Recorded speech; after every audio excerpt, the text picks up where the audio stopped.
ଦେଖନ୍ତୁ ବର୍ତ୍ତମାନ ଆମର ଯେଉଁ ବସ୍ଟା ଆସୁଥିଲା ବିକ୍ରାନ୍ତ ବସ୍ଟା ବ୍ରହ୍ମପୁର ବାମୁଣିଆ ଯାଉଥିଲା ତାରି ଭିତରେ 8:30 ଅଧବେଳେ ଏଇଠି ଆମର ଆକ୍ସିଡେଣ୍ଟ ହେଲା। ଆପଣମାନେ ଦେଖୁଥିବେ ଏଇଟା ଗୋଟେ ଅଣଓସାରିଆ ରାସ୍ତା, ପୁଣି ଘାଟି ପଡ଼ିଛି, ବୁଲାନ୍ତି ଅଛି। ଏହି ପରିସ୍ଥିତିରେ ବାମୁଣିଆ ପଟୁ ଆମର ଦୁଇଟା ଭାଇ ଆସୁଥିଲେ, ଲୁନା ବାଇକ୍ରେ ଆସୁଥିଲେ। ପାଟପୁର ଥାନାର ଗଙ୍ଗାପୁର ଗ୍ରାମର ବିସି କିଶନ ବୋଲି ଗୋଟେ ବ୍ୟକ୍ତିଟା ଆକ୍ସିଡେଣ୍ଟ ହେଇଗଲା। ଆକ୍ସିଡେଣ୍ଟ ହେବା ଫଳରେ ଏଠି ତାଙ୍କୁ ବହୁତ ଇଞ୍ଜୁର୍ଡ ହେଇଛି। ଆଉ ତାଙ୍କ ରାଇଟ୍ ସାଇଡ଼୍ ଗୋଡ଼ଟା ଭାଙ୍ଗି ଯାଇଛି, ତାର ଅସ୍ଥି ବି କିଛି ଅଂଶ ଏଠି ପଡ଼ିଛି। ଆଉ এই ପରିସ୍ଥିତିରେ ବହୁତ ଦୁଃଖଦ ଘଟଣା ଏଇଟା। ଏ ଏରିଆରେ ବାରମ୍ବାର ଆମର ଆକ୍ସିଡେଣ୍ଟ ହେଉଛି। ତେଣୁ ଆମେ ସରକାରଙ୍କୁ ଅଭିଯୋଗ କରୁଛୁ ଯେ এই ରାସ୍ତାଟା ଯେଉଁ ଅଣଓସାରିଆ ଅଛି ଆକୁ ଭଲସେ ତାକୁ ଓସାରିଆ କରି ତାକୁ କେଉଁଠି କେଉଁଠି କ'ଣ ପଏଣ୍ଟ ଦେବା କଥା, ଟ୍ରାଫିକ୍ ପଏଣ୍ଟ ଗୁଡ଼ାକ ଦେଲେ ଅଞ୍ଚଳବାସୀ ଉପକୃତ ହେବେ। ମୁଁ ଗାଡ଼ିରେ ବସିଥିଲି, ମଝି ସିଟ୍ରେ ବସିଥିଲି, ଯାହାଫଳରେ ଟର୍ଣ୍ଣିଂ ଥିଲା। ଟର୍ଣ୍ଣିଂରେ ଗାଡ଼ି ବି ସ୍ଲୋ ଥିଲା, ବାଇକ୍ ବାଲା ଯାଉଥିଲେ, ବାଡ଼ିକି ଖାଲକୁ ଗଲା, ଯାହାଫଳରେ ବହୁତ ଲୋକ ଗୋଡ଼ ହାତ ମୁଣ୍ଡ ଫାଟି ଯାଇଛି। ମୋର ଏଇଭଳି ବି ଅସୁବିଧା ହେଇଛି। ଆଉ ଝଟକା ବାଲା ହେଇଗଲା, କାହାକୁ ରୋଡ଼ ବାଜିଛି, କାହାକୁ ମୁଣ୍ଡ ଫାଟୁଛି, ଏସବୁ ହେଇଛି। ଯେମିତି ଭୁଲଟା ହେଉଛି ବାଇକ୍ ଆମର ବସ୍ ବାଲାର। ସେ ବି ସ୍ଲୋ ଥିଲା, ଇଏ ବି ସ୍ଲୋ ଥିଲା, କିନ୍ତୁ ଏ ଟର୍ଣ୍ଣିଂ ଗୁଡ଼ାକରେ କେମିତି କାଟ କଥା ସେ ଜାଣିପାରିଲେନି। ଯାହାର ସମସ୍ତେ କହୁଥିଲେ ବସ୍ ବାଲାର ହିଁ ଭୁଲ। ଆହତ ବୋଧେ ବସିଥିଲୁ ଗାଡ଼ିରେ 35, 45, 40 ଭିତରେ ବସିଥିଲୁ। ତାକୁ ଯେମିତି ବାଡ଼ ଯେମିତି ଯେମିତି ଧରିକି ଅଟୋ ଫଟୋ କରିକି ଆମକୁ ଆମ୍ବୁଲାନ୍ସ ନେଇକି ଆସିଲେ, ବାମୁଣିଆ ରଖିଛନ୍ତି ବର୍ତ୍ତମାନ। ମୋର ଆଗତ ମୋର ଓଠଟା ଟିଚ୍ ପଡ଼ିଯାଇଛି। ଗାଡ଼ି ସ୍ଲୋ ଆସୁଥିଲା ସାର୍। ଆଉ ତାଙ୍କେ 2 ଜଣ ମଦ ପିଇଥିଲେ, ଏକ୍ସେଲ୍ ବାଲା। ଆଉ ଯିଏ ଡ୍ରାଇଭ୍ କରୁଛି ସେ ବି ପିଇଥିଲା।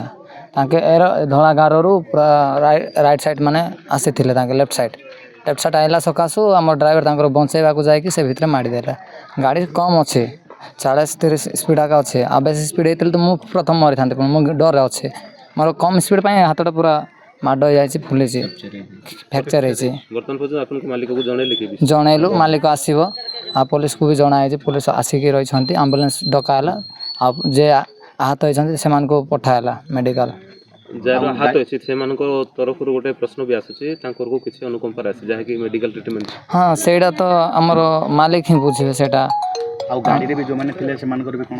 ତାଙ୍କର କାର ଟିକେ ଏଇଟା ଫାଟି ଯାଇଛି, ଆଉ କାର ଆଖି ଫାଟି ଯାଇଛି, ସେମିତି ହେଇଛି ଜଷ୍ଟ। ଆଉ ବେଶୀ ସ୍ପିଡ଼ ଥିଲେ ତ ସମସ୍ତେ ମରିଥାନ୍ତେ। ପୁଣି ଆଉ ଗାଡ଼ିର ଆଗ ସହ ଖାଲି ମାଡ଼ ହେଇଛି। ଗାଡ଼ି ସ୍ପିଡ଼ ଥିଲେ ଆପଣ ଜାଣୁନାହାନ୍ତି କି, ଗାଡ଼ି ସ୍ପିଡ଼ ଥିଲେ ଆଗର ସହ ମାଡ଼ ହେଇଥାନ୍ତା, ପୁଣି ସମସ୍ତେ ପିଟି ହେଇଥାନ୍ତେ। ପୁଣି ପ୍ରଥମ ମୁଁ ମରିଥାନ୍ତି, ପୁଣି ଡ୍ରାଇଭର ବି ମରିଥାନ୍ତେ। ପୁଣି କାହିଁକି ଡ୍ରାଇଭର ଷ୍ଟେରିଂଟା ଛାଡ଼ିକି ଓହ୍ଲେଇ ନାହାନ୍ତି। ଗାଡ଼ି ସ୍ଲୋ ଥିବା ସକାଶୁ ଆଜି ସମସ୍ତେ ବଞ୍ଚିଛୁ। ତାଙ୍କର 2 ଜଣଙ୍କର ଭୁଲ। ଡ୍ରାଇଭର ଚଲାଉଥିଲେ ସେଇଟା ଆଜ୍ଞା ମୁଁ 2 ଦିନ ହେଲା ଆସିକି ଡ୍ୟୁଟି ସମୀର। ମୋ ନାମ ଶାମସନ କନ୍ଧ।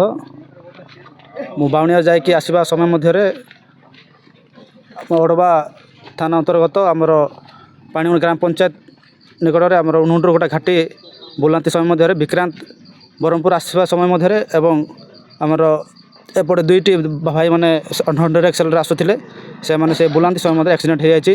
ଆଉ ବିସି କିଶନ ବୋଲିକି ଜଣେ ବ୍ୟକ୍ତି, ତାଙ୍କର ରାଇଟ୍ ଗୋଡ଼ଟା ତାଙ୍କର ଭାଙ୍ଗି ଯାଇଛି ଜଙ୍ଘଠାରୁ ତଳକୁ। ଆଉ ଜଣଙ୍କର ତାଙ୍କ କାନ୍ଧ ମାଡ଼ ହେଇଛି, ଗୋଡ଼ ମଧ୍ୟ ମାଡ଼ ହେଇଛି। ଆଉ ବସ୍ରେ ଯେଉଁମାନେ ଥିଲେ ସେମାନେ ଆଘାତ ହେଇଛନ୍ତି। ଆଉ ସେମାନଙ୍କୁ ବାମୁଣିଗା CH ମେଡ଼ିକାଲକୁ ତାଙ୍କୁ ସ୍ଥାନାନ୍ତର କରାଯାଇଛି। ଏବଂ ଯେଉଁ ବିସି କିଶନ ବୋଲି ଯେଉଁ ବ୍ୟକ୍ତି ତାଙ୍କ ଗୋଡ଼ ଯେଉଁ ପୁରା ଭାଙ୍ଗି ଯାଇଛି, ସେମାନଙ୍କୁ ବ୍ରହ୍ମପୁର ତାଙ୍କୁ ରେଫର କରାହେଲା। ଆଉ ସେମାନେ ସେଇ ଆମ୍ବୁଲାନ୍ସ ସେମାନେ ପହଞ୍ଚାଇଲେ।